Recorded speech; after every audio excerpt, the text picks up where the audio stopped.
So we're gonna try to get you a decent video going. Make sure this is recording, right? Yeah, this is recording. So first thing you're gonna want to do is I would create a folder on your desktop and just name it 3D prints. So that way everything that you download off of Thingiverse, you have a spot to put and it's not cluttering your desktop.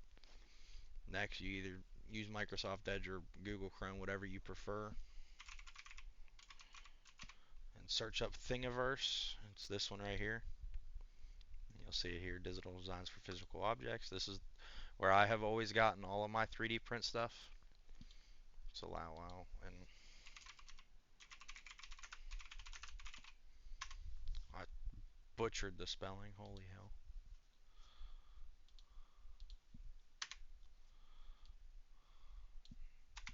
There used to be some in here for that.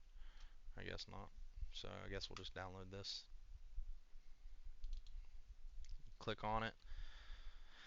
Some prints take more than one file because you have to physically put them together with super glue and stuff. Some things don't, like this, so we're just going to download all files.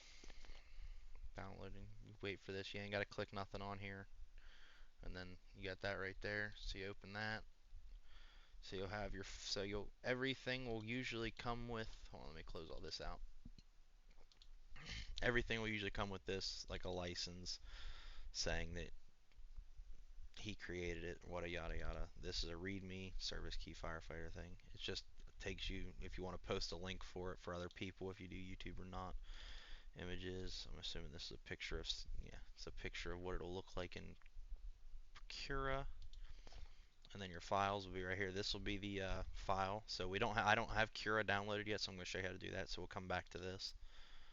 Go back to our internet browser, Ultimaker Cura.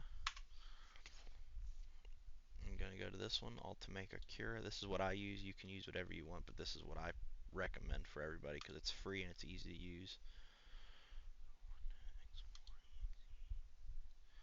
If you're using Windows, use Windows 64. If you're using Mac, I don't know what Mac is. I don't use Mac.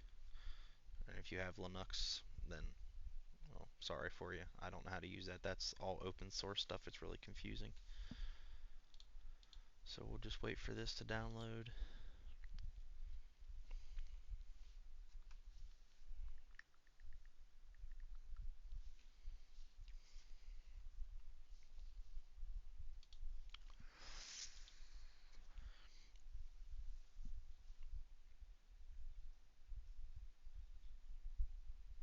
And then you'll notice once I get this downloaded and all set up that this little icon right here will change to the Cura logo because your computer should automatically set it to open these kind of files in Cura. No, come back. Yeah, so to change that icon to this, close that out. Next, agree, next, install. Wait for this to install.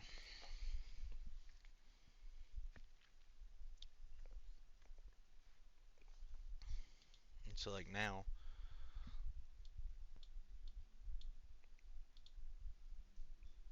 no, hold on, I'll wait for this to download.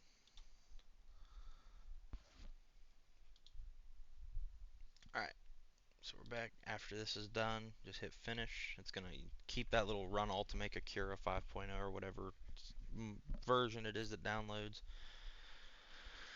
Let it open up, let it do its thing.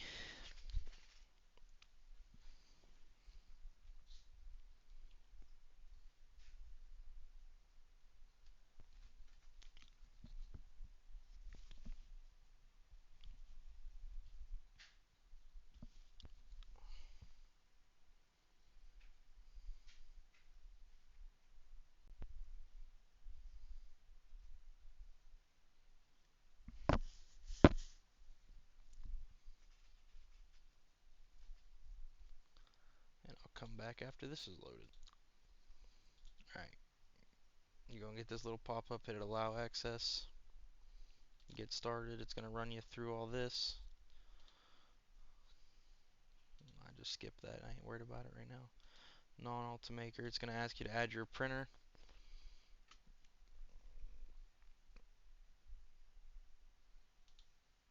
So I think you said yours is a CR10 or something like that. So you just pick your printer from this.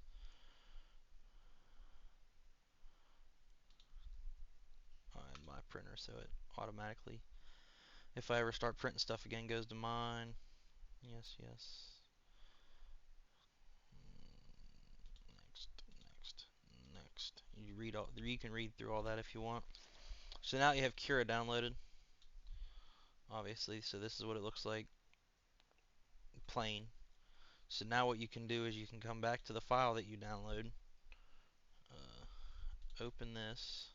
Oh, my computer must have a 3D viewer built in. Alright, so I guess I am going to have to change that. So yours should automatically open it in that. Let's see if I can get it to open in that now. No, I guess I have 3D viewer, so I need to delete that. Or get rid of it. File.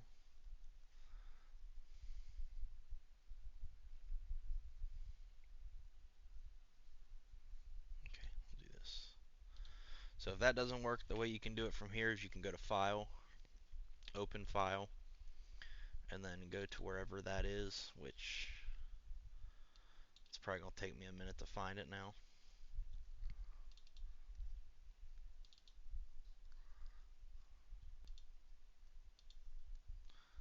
Alright, give me a second to find it, I guess. Or actually, this might work. So you might be able to keep this file open and drag it to this, maybe.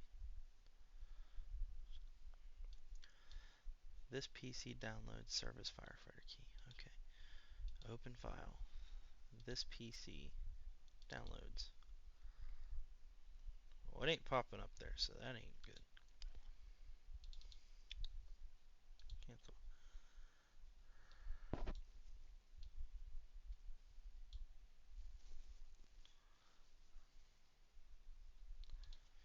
GD. Uninstall. Uninstall. I'll uninstall 3D viewer. See if that fixes it.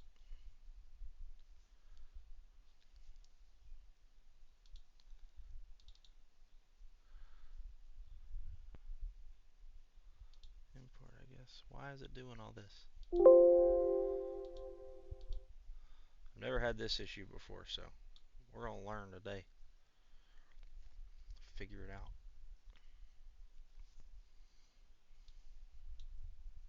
Copy to desktop.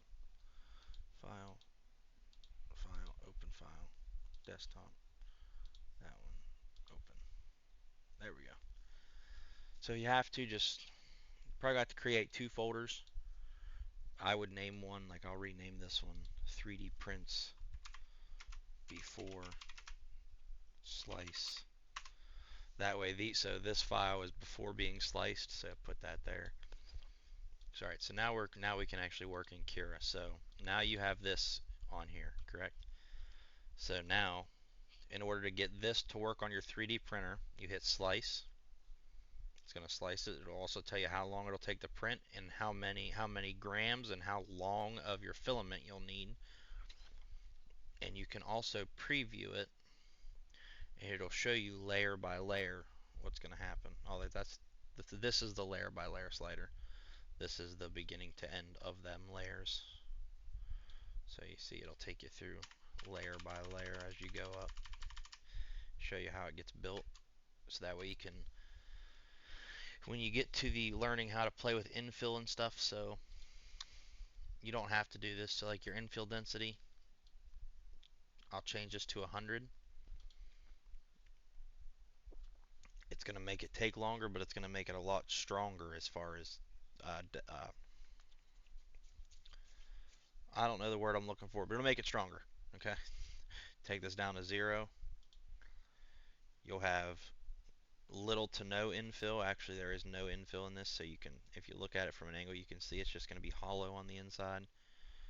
If you want something that's strong, I usually recommend either 50 to 100 for stuff that's actually going to be used as like some sort of tool. I know this looks more like a drum key to me, honestly, right now, but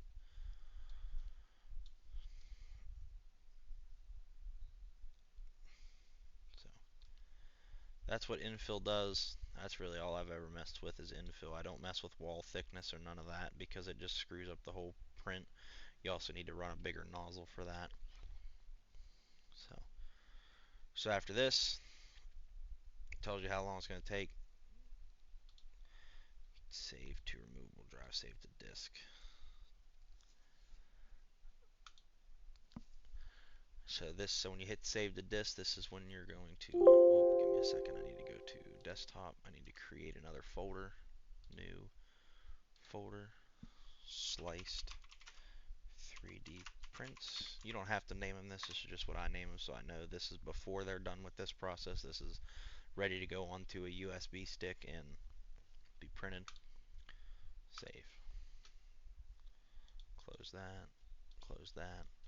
So now this is your my slice 3D prints. You see it now as a G code file. This will be ready to, can't open it on your computer obviously, but then this is ready to get moved to, like I have it, this is my Windows boot USB, because when I built this computer I needed to install Windows. This is what I use. I still have it plugged in. But you just take from slice 3D prints, grab it and move it to the, oh, that wasn't supposed to happen, but move it to the USB stick that you have plugged into your computer to transfer it to a SD card to plug into your 3D printer, and you should be good to go. And that's really all there is to it. I mean, if anything I said was confusing, I'm not really good at explaining stuff, so I try to go slow and in detail about stuff, but it's pretty simple. You go on Thingiverse, find what you want to print, you download it.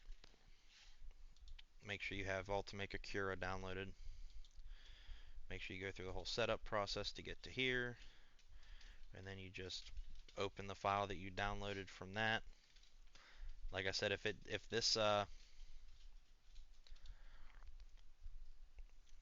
out where it's at. If you go to if you go to the zip folder of it and you open files and it doesn't give you the Cura, the Ultimaker Cura logo, which is up here in the top left, just drag this onto your desktop and then open up Cura in small screen and then drag it from that to Cura and it'll open it up and you can go from there. So I hope that's helpful. If anything was confusing, just shoot me a text and I'll try to help you out again.